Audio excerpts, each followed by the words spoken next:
Immer wieder werden die einzelnen Schutzrechtsarten des geistigen Eigentums durcheinandergebracht und damit dir das nicht mehr passiert und du ganz genau weißt, welches Schutzrecht du für welches deiner kreativen Einfälle brauchst, schauen wir uns hier mal die einzelnen Möglichkeiten genauer an. Wir werden unter anderem über Apple sprechen, über Harry Potter, über Erdbeeren, über das Oktoberfestbier und über den geheimnisvollen Tresor in der Coca-Cola World in Atlanta. Let's go! Hier ist mal ein Überblick über das geistige Eigentum und alles, was dazugehört. Ich spreche in diesem Video über technische Schutzrechte, nämlich das Patent und das Gebrauchsmuster, den Sortenschutz und den Topografienschutz. Zusätzlich spreche ich auch über nicht technische Schutzrechte, nämlich die Marke, das Design und das Urheberrecht. Starten wir mit Patenten. Ein Patent schützt neue Erfindungen und gibt dem Erfinder das exklusive Recht, die Erfindung zu nutzen. Denk zum Beispiel mal an Thomas Edison und seine Glühbirne. Ohne das Patent hätte jeder seine revolutionäre Idee kopieren können. Patente sind besonders wichtig in der Technologie- und Pharmaindustrie, um Forschung und Entwicklung zu fördern. Patente gelten für maximal 20 Jahre, danach ist die Erfindung für jedermann frei. Um ein Patent zu bekommen, reicht man eine Patentanmeldung beim Patentamt ein.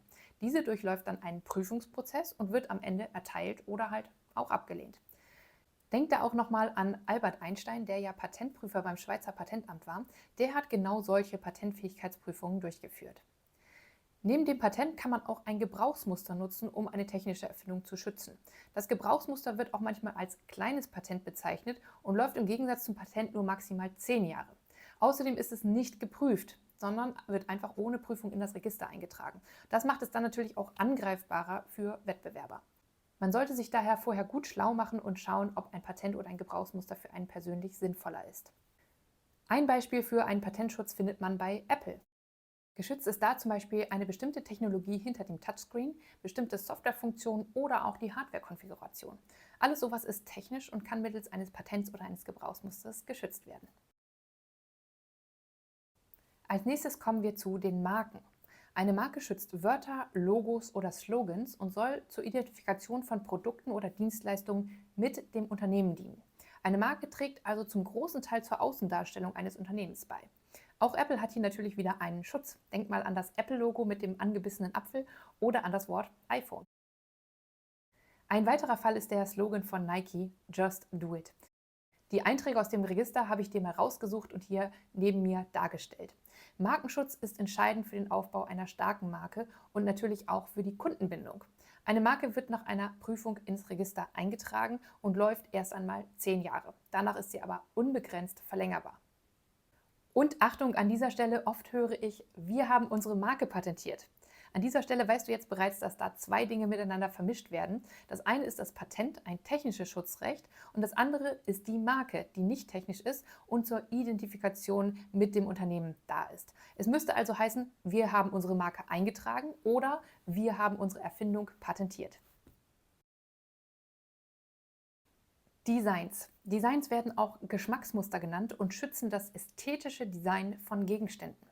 Das kann zum Beispiel ein Modeartikel sein, es kann aber auch ein Gebrauchsgegenstand sein. Auch hier wieder ein Beispiel von Apple, die das Erscheinungsbild des iPhones geschützt haben.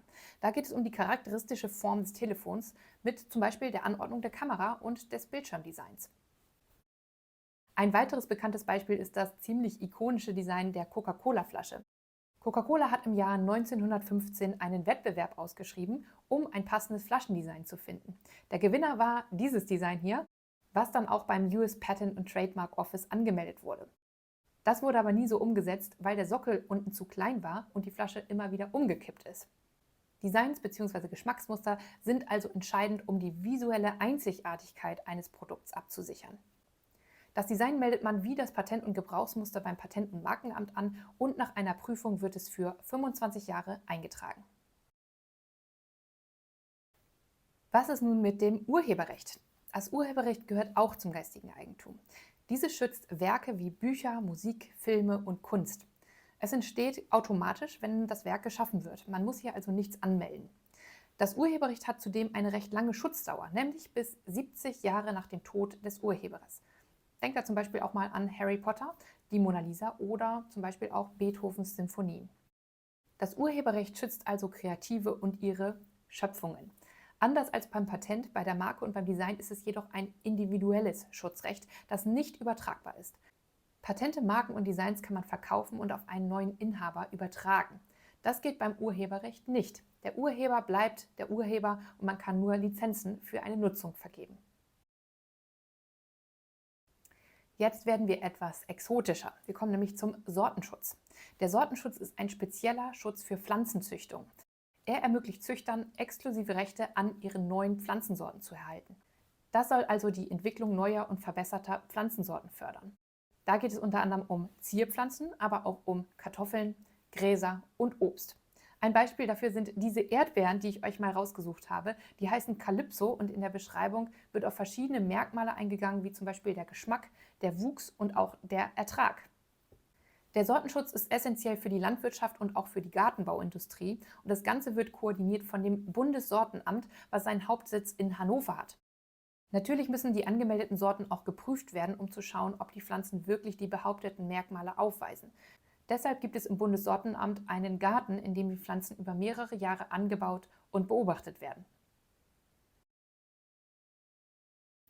Auch geografische Herkunftsangaben fallen unter das geistige Eigentum. Das sind Zeichen, die verwendet werden, um Produkte zu kennzeichnen, die von einem bestimmten Ort stammen und deren Qualität oder Ruf eng mit diesem geografischen Ursprung, mit diesem geografischen Ort verbunden sind. Beispiele hierfür sind zum Beispiel Champagner aus Frankreich, Parmaschinken aus Italien oder auch der Darjeeling-Tee aus Indien. Diese Schutzrechte und diese Bezeichnungen garantieren dann, dass das Produkt authentisch ist und bestimmte Herstellungsstandards erfüllt. Ich habe auch hier mal wieder ein Beispiel rausgesucht, nämlich das Oktoberfestbier. Man sieht, es bezieht sich auf das Hoheitsgebiet der Stadt München und es handelt sich um ein Bier mit den Eigenschaften hell, gold, bernsteinfarben oder dunkel, von vollmundig, sehr rund, weich oder malzaromatisch bis leicht gehopft, mit sehr milderen Bittere oder einem kräftigen, ein wenig süßen Geschmack. Geografische Herkunftsangaben sind nicht nur ein Qualitätssiegel, sondern sie schützen auch lokale Traditionen und die Handwerkskunst und das wiederum hilft, um die lokale Wirtschaft zu stärken. Der Halbleiterschutz ist auch bekannt als Schutz von Topografien und Halbleitererzeugnissen und der bezieht sich auf die dreidimensionalen Strukturen von Mikrochips. Also geschützt werden kann dabei ein festgelegtes dreidimensionales Muster der Schichten eines Halbleiters. Ehrlicherweise ist allerdings das Interesse an der Erlangung eines solchen Schutzes eher selten. Kommen wir jetzt noch zu den Geschäftsgeheimnissen. Denn natürlich ist keiner verpflichtet, ein Schutzrecht auf seine Idee anzumelden, sondern kann das Ganze auch einfach geheim halten. Geschäftsgeheimnisse umfassen daher zum Beispiel technische Details, Prozesse, Formeln oder Informationen, die einfach nicht öffentlich gemacht werden und einem Unternehmen einen Wettbewerbsvorteil verschaffen. Ein Beispiel ist das Rezept von Coca-Cola. Circa 1% der Inhaltsstoffe von dem Coca-Cola-Getränk sind nicht bekannt und die einzige Abschrift des Rezeptes liegt in einem circa 2 Meter hohen Safe in dem Ausstellungsgelände der World of Coca-Cola in Atlanta, also in den USA. Man sieht also, der Schutz von Geschäftsgeheimnissen erfordert interne Sicherheitsmaßnahmen und natürlich Diskretion, aber er kann sehr effektiv sein, wie zum Beispiel bei Coca-Cola. Hätten die damals ein Patent auf die Formel angemeldet, dann wäre das Rezept nun öffentlich und nach 20 Jahren wäre die Patentlaufzeit auch schon überschritten und sie hätten keinen Schutz mehr darauf. So haben sie jetzt schon seit über 100 Jahren das Rezept geheim gehalten und damit auch geschützt. Du siehst, es gibt viele verschiedene Schutzrechte, die alle möglichen Arten von Ideen schützen können. Geistiges Eigentum ist dabei ein sehr mächtiges Werkzeug, um Kreationen und Innovationen zu schützen und auch natürlich zu monetarisieren. Ich hoffe, dir hat dieser Überblick gefallen und ich wünsche dir jetzt noch einen wundervollen Tag. Bis bald.